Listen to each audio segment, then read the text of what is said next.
All right, just adjusting it. Whoop! Oh!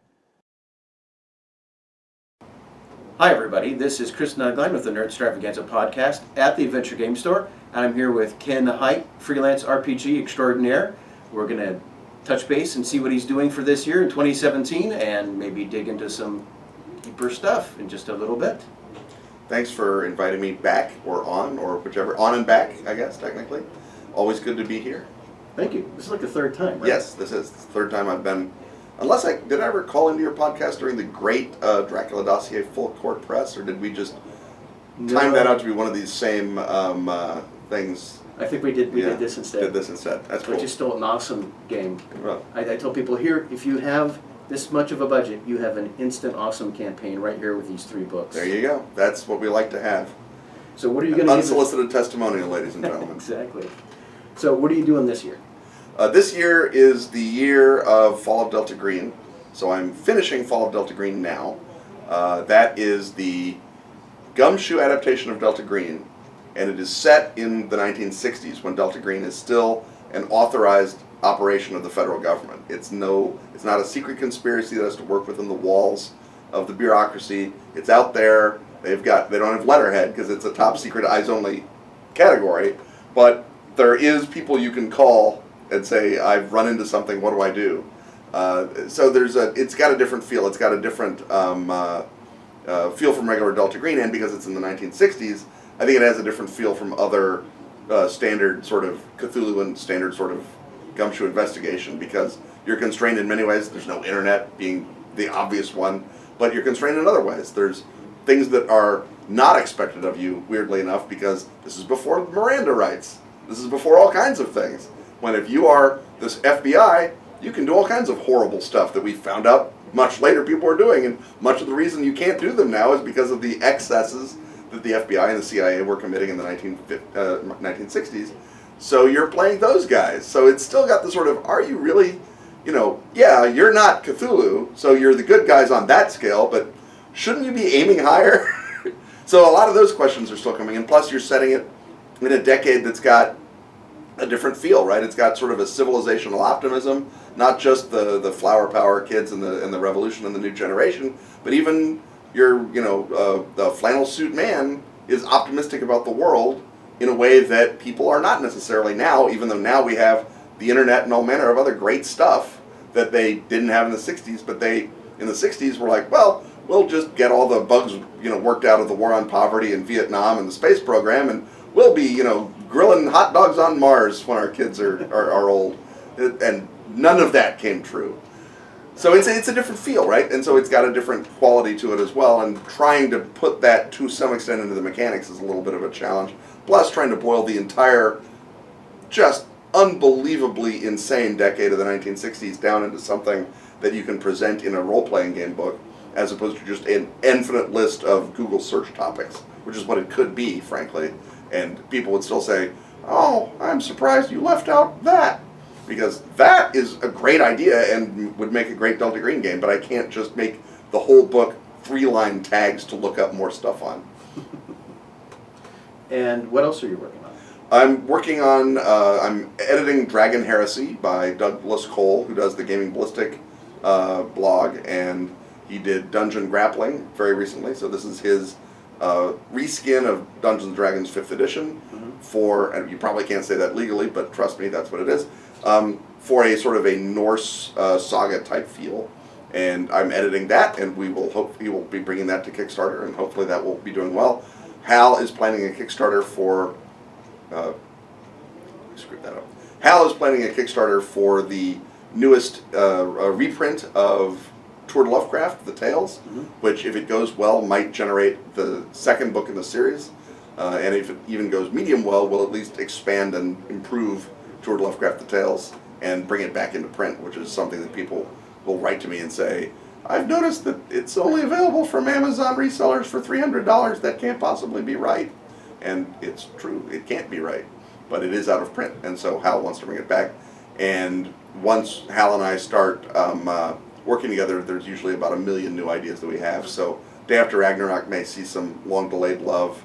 I'm doing a book for Lamentations, the Flame Princess, coming up on 1630s London. It will be London instead of Marienburg or Middenheim as your fantasy city. London is your fantasy city. It's just not a fantasy city. It's London. So that will be great fun to dig into the research and tool around and find out what kind of trouble you can get up to in the mother city of Anglo-American pulp fiction back in the day.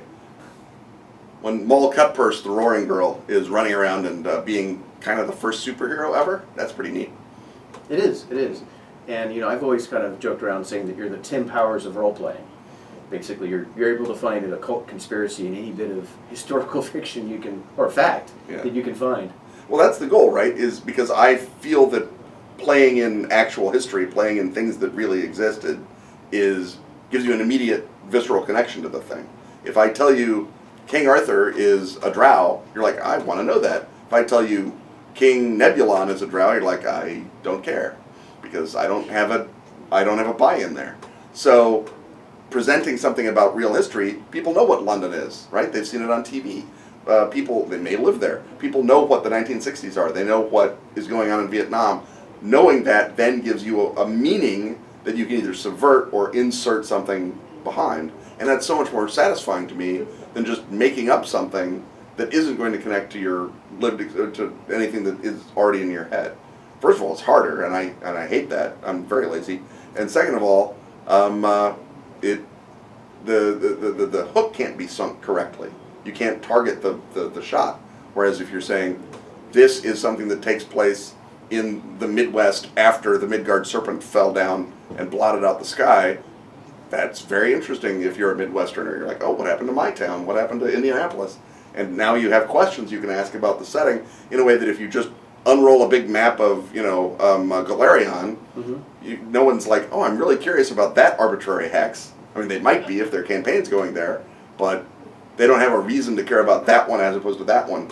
Whereas in a setting on Earth, they have a reason to care because they already do care. And sometimes history just kind of seems to hand it to you, right? Oh, yeah. It always does. Tim Powers, since you brought him up, is fond of saying, or has at least said once, that there is a point in every project where you stop believing you're writing a novel and all you're doing is uncovering the secret truth. That absolutely happens in role-playing books when I do them too. When Gareth Hanrahan and I were doing the Dracula dossier, we would send each other IMs back and forth always. Oh, this is all real. I've stumbled on it. This guy died mysteriously in 1894. These guys were a secret group that talked about volcanoes and then burned all their notes. And all of this stuff that is genuinely real happens. And if you're looking for a pattern, you will find it because that is how our brains work. That does not mean there is a pattern, but it does mean you can find it, which is half the fun. Or in my case, 85% of the fun. And then the rest is just add things to shoot, which is the easy part, really. Right. Well, we have like Nazi occultists, Yep. which you actually were on a TV show.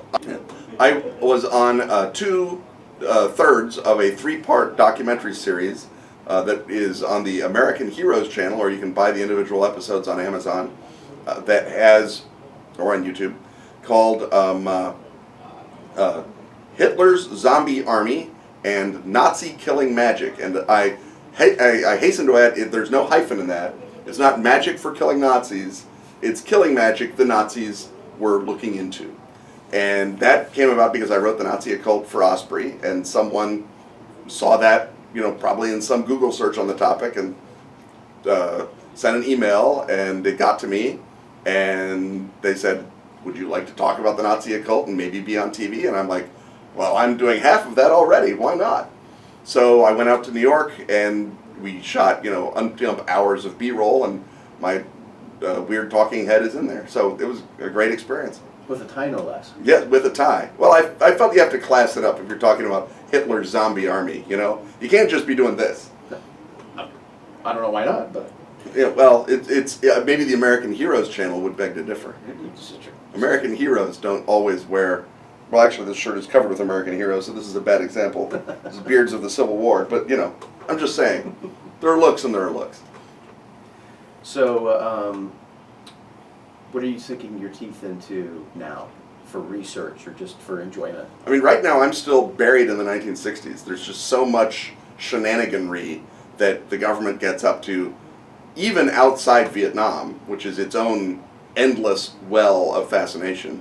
but there's just so much stuff that's going on that the covert branches of the federal government were doing in the real world, like experimenting on mind control and talking to hypnotists and trying to figure out if black magic worked.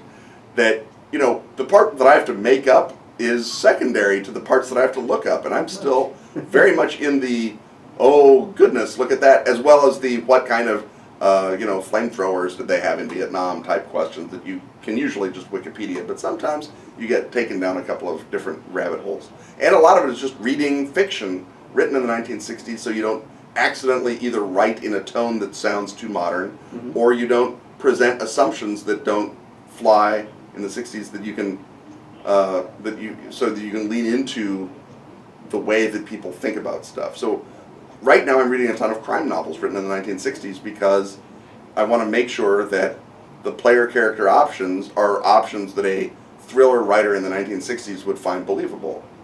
There's also a bunch of spy novels, obviously, written in the 1960s after James Bond blew up. Some of those no one would find believable even then, but a lot of them are still setting parameters as to what an audience would buy a secret government operative would be able to do in 1968. And so, you know, there's fewer gadgets and more simple Chandlerian unkillability, for example. So it's that, and that doesn't fit in Delta Green at all, but you can sort of get to problem-solving methods and things like that. And that just all sort of drains down into the sub-basement of my brain, and then hopefully best practices come out of it. So your upcoming Lamentations of the Flame Princess, that's your second product you're doing for that game system. Yeah, right. But usually you do Gumshoe. Yeah, I mean, for a while I was the staff writer at Pelgrane, so they were paying me to do Gumshoe. True. Simon has still very, very nicely said, if you ever want to write more Gumshoe, we have a little stack of Ken Hite money that we keep set aside for that. So I will go back and write more Gumshoe, I promise you. But James is also a really great publisher to work with, and he and I are very fond of each other. After Keylong, I think he thinks it did really well, and I know that he paid me on time and, you know, in nicely. So yeah, it was just, when can we work together again? And he saw an opening and grabbed it. So what about those two systems that draw you to them to write for them? I mean, I think, as I've implied, it's not usually a system question. It's a publisher question. If someone else were publishing Gumshoe that wasn't Simon Rogers, I would still love Gumshoe. I would still maybe want to play Gumshoe, but I wouldn't want to write for Gumshoe because I am not in a position where I have to write for anybody. It's about, you know, do you treat your authors ethically? Are you a good company? Do you, you know, keep your word in all matters? Things like that. And Simon, of course, is A-list. James is A-list, so that's why I'm working for them. Lamentations of the Flame Princess is, you know, old school D&D, really. It's basic set. I grew up playing that. I mean, that's in my DNA. Using that stuff is super easy and super fun. Gumshoe, of course, I've said many, many times that Robin has done an amazing thing of creating this engine, and one of the most interesting and challenging things that has happened to me as a designer is getting to sort of engage in this long-form conversation with Robin about how Gumshoe works and how it can be made to work. A conversation that consists almost entirely of emitting core books at each other. So, you know, he comes out with Esoterrorists and Fear Itself, and I come out with Trail of Cthulhu, and then he responds with Ashen Stars and with Mutant City Blues, and I respond with Night's Black Agents, and he responds with Dreamhounds, and with the upcoming Yellow King game, and with Cthulhu Confidential. And so we're in this really great, it's like playing tennis if every serve takes a year to do. But it's a super interesting thing as a designer. So even if the Gumshoe system weren't super elegant and super sneaky at a lot of the things that it does, and really, as a new system, open to a lot of experimentation in a way that a closed system might not be, just getting to do that with Robin is great, because it keeps your eye sharp, if sharp can be applied to this sort of nth-level badminton that we're doing. So we've talked about how Lamentations of the Flame Princess is basically basic D&D. Yeah. But its presentation gives you a whole different vibe, and yet somehow that's made it very successful. Because, you know, I think the current method people have is, if you have a certain sort of setting, it has to have game mechanics that support that look or that feel that's you're getting from the book. I mean, we've gone over and over this, and you say, I think people think this, and I have to remind you, no one ever thinks this. That's 9 true. guys on the internet think this that you read. True. I promise you, there is no consensus that people believe mechanics should support presentation. I agree that mechanics should support presentation. This is not a universal truth. That said, I think that James, his presentation came out of sort of his aesthetic, right? What does he like to see on covers? What does he like stories about? And James is a crazy, dark, metalhead guy, and that's what he wants games to be about. And there's nothing unusual about that. Everyone puts their aesthetic into their game. And it is only as James has discovered that he's establishing a niche and a brand that he can deepen that mechanically. But, I mean, the existence of Lamentations proves you can play a dark, metal-y game with basic D&D, and I promise you people were doing that in 1978, 1980 just as easily as they're doing it in 2016 with no different mechanics. So, to some extent, D&D especially has always been about DM presentation, and to a lesser extent about publisher presentation. And because James is James, his publisher presentation has been so strong, and he obviously hires writers who will feed that presentation in the source material, that you don't necessarily need to drift basic one way or the other. Now, that said, as I've said before, if your selling point is this game is just like basic D&D, my response is going to be, I already have basic D&D, why am I buying yours? The answer then is, because it does things basic doesn't, and in James's case, that would be it does metaler things, and that's cool. So, speaking of Gumshoe, the copy I have at home is Bubblegum Gumshoe, which is basically, the invisible or unlicensed Veronica Mars Gumshoe book. And I thought that was going to hopefully be an intro book to the system. What do you think about that? All right, I think, first of all, it's Bubblegum Shoe, to get the name absolutely clear in everyone's head. And Veronica Mars is what I like to call the touchstone, right? When I'm writing a game, Yeah. Obviously people are playing it in ways that I don't think. Mm-hmm. But to write a game that is generic, to say you can play this game in all manner of ways, is generally for me at least, it makes me lose focus. So when I was writing Night's Black Agents, my touchstone was the Eskrima fight in the middle of the second Bourne movie. And whenever I found myself sort of getting drifty, I would think, is this like that? Can I do everything in the Bourne trilogy with this game? We're about the Bourne trilogy. It's about everything else. It's about Jean Le Carré. It's about all kinds of other stuff. But if you can't get back to that Eskrima fight, the game hasn't worked fully. Because it has to feel like something by default, or else it doesn't feel like anything, and it just becomes sort of an oatmeal game. And oatmeal is great, but you got to bring your own blueberries. So the thing about Bubblegum Shoe is, we used Veronica Mars as our touchstone. Mm-hmm. You have to be able to play Veronica Mars. You have to be able to deal with the very adult issues that Veronica Mars dealt with. But it's also the Nancy Drew game. It's also the Three Investigators game. It's also, as it transpires, the John Bellairs game and the Scooby-Doo game, because we did a bunch of cool drifts in the back. It has a bunch of different feelings around it, but it's the teen detective genre game, and Veronica Mars is the current exemplar of that. That said, is it a beginner's game? It is and it isn't.